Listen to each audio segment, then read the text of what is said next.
శివకామేశ్వరి గారు నమస్కారం అండి. నమస్కారం అండి. మనం వశిన్యాది వాగ్దేవతల గురించి వివరించుకున్నాం కదండి. అవును. అందులో ప్రప్రదంగా వచ్చే వాగ్దేవత వశిని వాగ్దేవత. అవును. వశిని వాగ్దేవత గురించి వివరం చెప్తారా? ఈ వశిని వాగ్దేవత మన జీవితంలో ఉండే ప్రతికూలతలని అనుకూలంగా మార్చే శక్తిని ప్రసాదించే దేవత ఈ వశిని. ఎంత మంచి దేవత అండి. వశిని అంటేనే ఏముందండి, అక్కడ వశమైపోతారు. వశము. కరెక్ట్. ఈ వశిని దేవతని అంటే ఎంతటి ప్రతికూలమైన పరిస్థితినైనా కూడా మనకి అనుకూలంగా ప్రసాదించే శక్తి ఈ వశిని దేవతకు ఉంది. అమ్మవారు ఆవిడకి ఆ వశిని వాగ్దేవత ద్వారా మనకు అందించే ప్రసాదం ఏంటి అంటే, ఎట్లాంటి ప్రతికూల పరిస్థితినైనా కూడా మనకు అనుకూలంగా మారుస్తుంది. ఆవిడే ఈ వశిని దేవత. వశిని దేవత. కామేశ్వరి వాగ్దేవత అంటే ఎవరండి? కామేశ్వరి వాగ్దేవత అంటే ఎవరు? కోరికలు తీర్చే దేవత.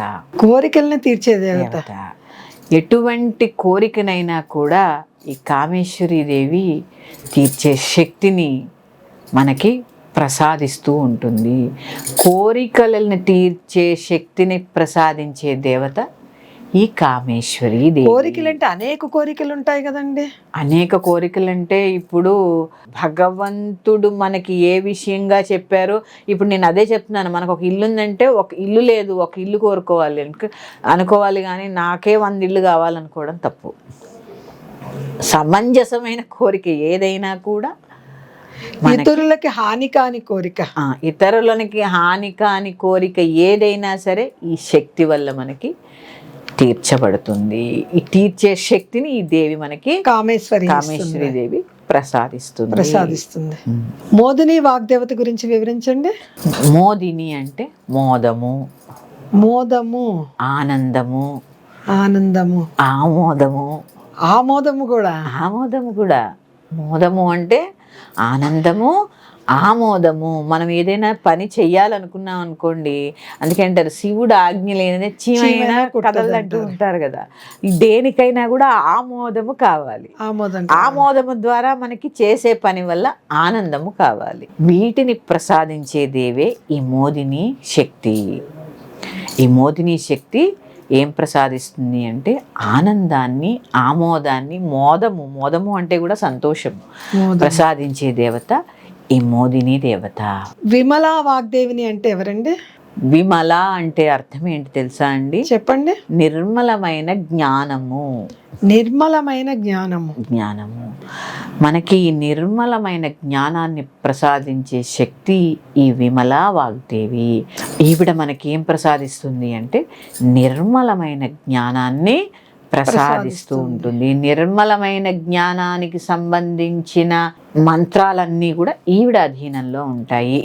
ఇప్పుడు మళ్ళీ చెప్తున్నాను, వశిని అంటే ప్రతికూలతని అనుకూలతగా మార్చే మంత్రాలన్నీ వశినీదేవి యొక్క ఆధ్వర్యంలో ఉంటాయి.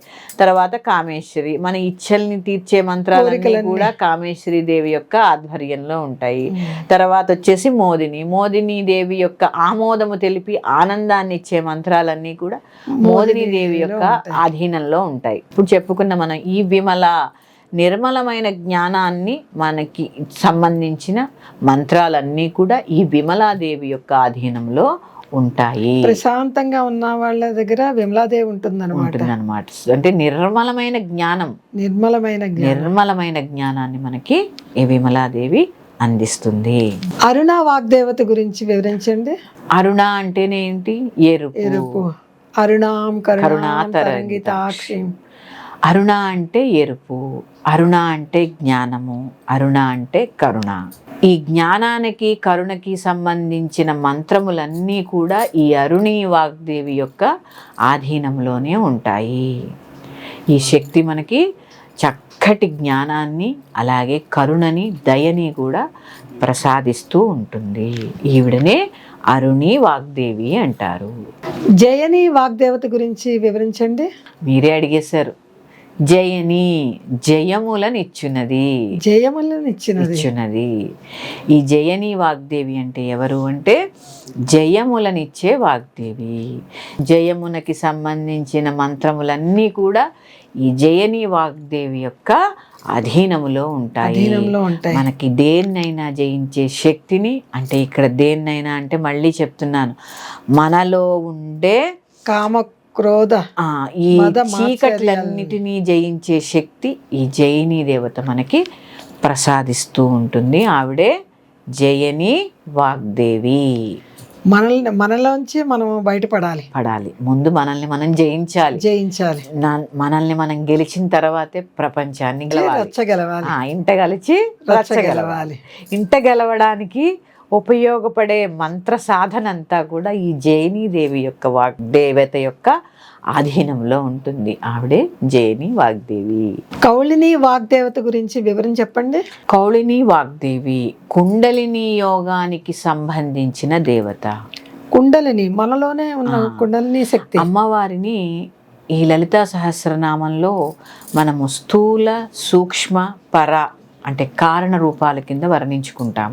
స్థూల, సూక్ష్మ, కారణ లేకపోతే పరా రూపాల కింద వర్ణించుకున్నప్పుడు ఈ సూక్ష్మ రూపం అంటే మంత్ర రూపం, ఈ పరా రూపం అంటే కుండలిని రూపము. కుండలిని రూపం పరదేవత అంటారు. కుండలిని రూపంలో ఈ కౌళిని యోగము అంటే కుండలిని కౌళిని వాగ్దేవత అంటే ఈ కుండలిని యోగాన్ని మనకి తెలిపే దేవి ఈ కౌళిని వాగ్దేవి. సర్వేశ్వరి వాగ్దేవత గురించి చెప్పండి.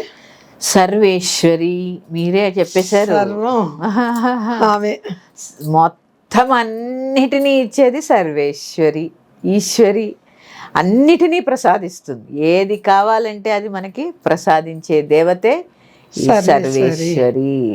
అన్నిటి మీద ఈశ్వరి, ఈశిత్వం, అధికారాన్ని అన్నిటి మీద మనకి అధికారాన్ని.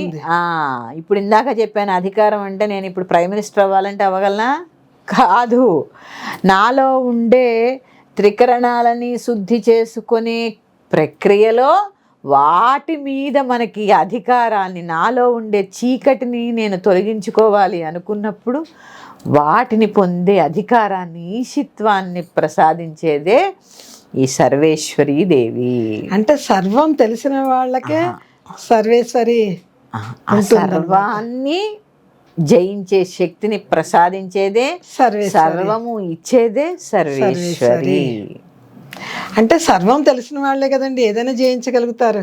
అన్ని ఎందులోనో ప్రజ్ఞ ఉంటేనే కదండి. సర్వము ఎవ్వరికి తెలియదండి. ఇప్పుడు అందరూ నాకన్నీ తెలుసు అనుకుంటున్నారు కానీ ఎవరికి ఏమీ తెలియదు. నాకు ఏమీ తెలియదు, మనకు కూడా ఏమీ తెలియదు. ఆవగింజలో 60వ వంతు కూడా మనకి తెలియదు. ఏదో తెలుసు, ప్రయత్నం చేస్తున్నాం అంతే. ఏ ఒక్కరు కూడా పర్ఫెక్ట్ కాదండి. మనం పుట్టింది ఎందుకు?